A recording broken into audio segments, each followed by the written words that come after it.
Alors, les 12 derniers mois ont été marqués, on le sait, par une recrudescence quasiment jamais vue de ce qu'on appelle les attaques de rançongiciel. Et on a Apple qui est dans l'actualité, qui a d'ailleurs, qui est dans la tourmente avec des hackers qui ont dérobé via un de ses sous-traitants son futur logo, les plans de son prochain iPad.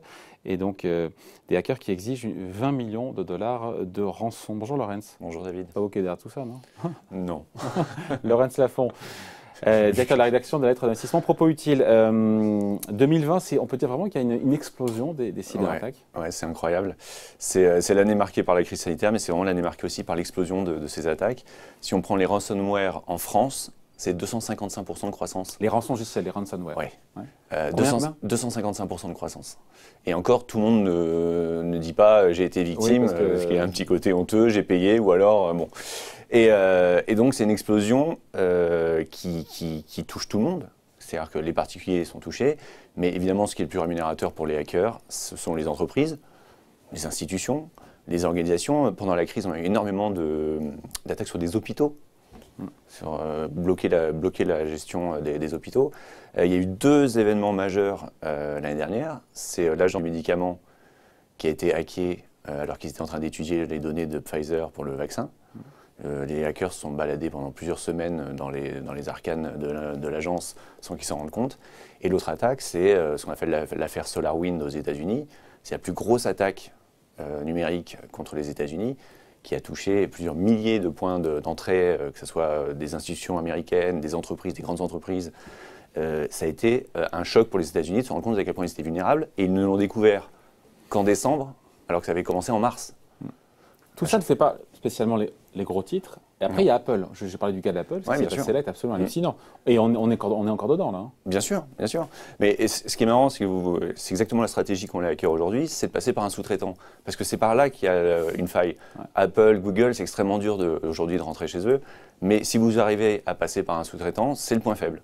Et c'est ce qui est fait la plupart du temps sur toutes ces attaques d'entreprises, de grosses entreprises. Et donc la cybersécurité devient plus que jamais un enjeu stratégique. Bien sûr. En fait, en 2020, ce qui s'est passé, c'est cette explosion, c'est lié au télétravail. C'est que du jour au lendemain, les entreprises ont été obligées de travailler à distance, enfin les employés des entreprises. Et ça a été un point de vulnérabilité. C'est-à-dire que la transformation numérique qu'on avait prévue pour les 5 prochaines années, on a dû la faire en 6 mois.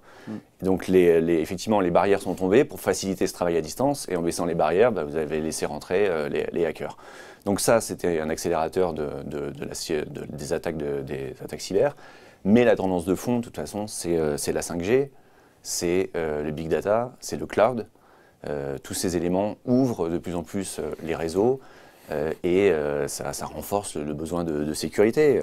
C'est une tendance inéluctable. Vous avez, je crois que sur le big data, c'est x15 les données en 10 ans. Vous savez qu'en 1 minute, on produit autant de données que jusqu'en 2008.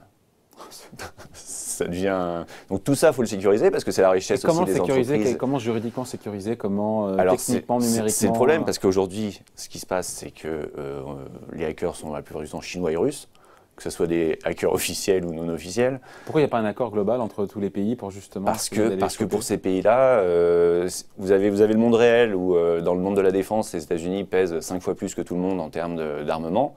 Et vous avez ce nouveau terrain d'affrontement où finalement les cartes, les compteurs sont remis à zéro. Et pour la Chine et pour la Russie, c'est aussi un moyen d'exister d'un point de vue stratégique. Donc ils n'ont pas intérêt à ce on se mette autour d'une table et qu'on trouve un accord. Pour eux, c'est vraiment un enjeu, c'est une guerre numérique contre les États-Unis et contre le monde occidental. Ça leur donne un pouvoir, une force supplémentaire. Une nuisance, un pouvoir de nuisance, exactement. Est-ce que c'est une thématique boursière, une thématique d'investissement oui. qu'il faut jouer eu égard à tout ce qu'on a dit? Ça me semble une évidence, c'est-à-dire que je vous parlais de la croissance des données, la croissance attendue de la cybersécurité pour les 10 prochaines années, c'est x5 environ en termes de volume.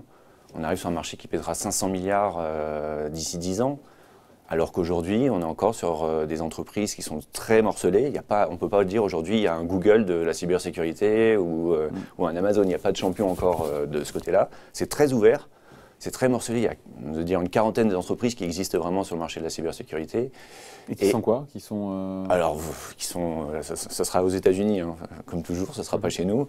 Vous avez, alors d'un point de vue historique, c'est Palo Alto Networks qui était là avant tout le monde et qui existait même avant, qui est le cloud. Vous voyez, c'est un ancêtre. Et pour vous donner un ordre de grandeur, ils font 4 milliards de dollars de chiffre d'affaires annuel. C'est morcelé. Voilà, c'est petit. C'est petit. Vous avez d'autres entreprises comme CrowdStrike qui a été un petit peu la star de l'année dernière parce qu'ils sécurisent justement ces points d'entrée dont on parlait, les points faibles, le téléphone portable qui va se brancher sur le réseau de l'entreprise ou l'ordinateur. Eux, ils sont spécialisés là-dessus, donc ils ont pas mal boosté. Ils pèsent en bourse une trentaine, non, je crois pas loin de 50 milliards de dollars. Mais voilà, ça ne dépasse jamais ce cap, c'est entre 30 et 50 milliards. Vous avez une société qui s'appelle également Okta, qui, elle, sécurise l'authentification.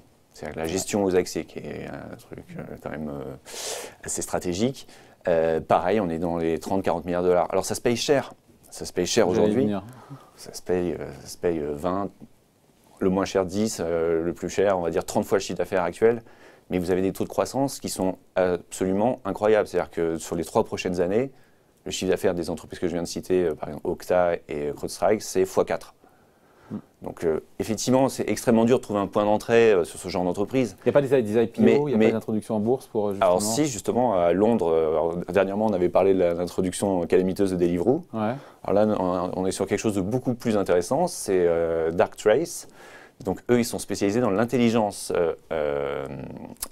artificielle pour la cybersécurité. C'est-à-dire qu'ils conceptualisent votre entreprise comme un système vivant. Et ils vont le mettre sous analyse continuelle. Et chaque anomalie, une anomalie peut déclencher, pour eux, va être le prémisse d'une attaque. Et donc, ils anticipent. Et plutôt que de répondre à une attaque, ils vont essayer d'empêcher. Ça donnait quoi au niveau de l'intro? C'est la semaine prochaine. Oui, d'accord, donc à suivre. À suivre. Mais donc, secteur... ce sera probablement une des intros les plus porteuses à Londres cette année. Ouais. À vous écouter, il faut se positionner de manière structurelle sur cette thématique, sur ce secteur de la cybersécurité. Après, toutes ces valeurs-là, c'est un peu compliqué d'aller les choper, encore qu'on peut évidemment les acheter une par une. Il n'y a pas une façon de... Il y a des fonds, d'investissement qui existent, peut-être des ETF, je ne sais pas, de la gestion exactement, passive. C'est des ETF, parce que si vous pouvez y aller, hein, mais c'est pour ça que moi je ne vous donne pas de conseils précis sur une valeur aujourd'hui, parce que, c'est très volatile, on est sur des niveaux élevés en termes de valorisation, donc laquelle choisir actuellement, c'est difficile. Il y a d'autres conditions de marché qui jouent énormément. Dernièrement, quand il y a eu la correction à cause des taux américains qui sont remontés, c'est un secteur qui a fait moins 20, moins 25% sur beaucoup de valeurs. Donc voilà, le plus simple, c'est quand même d'être exposé à la cybersécurité dans un portefeuille, via les ETF, comme vous le dites. Alors, qu'est-ce qui existe en ETF? Il en existe 2-3, maintenant, ça c'est en train de s'enrichir.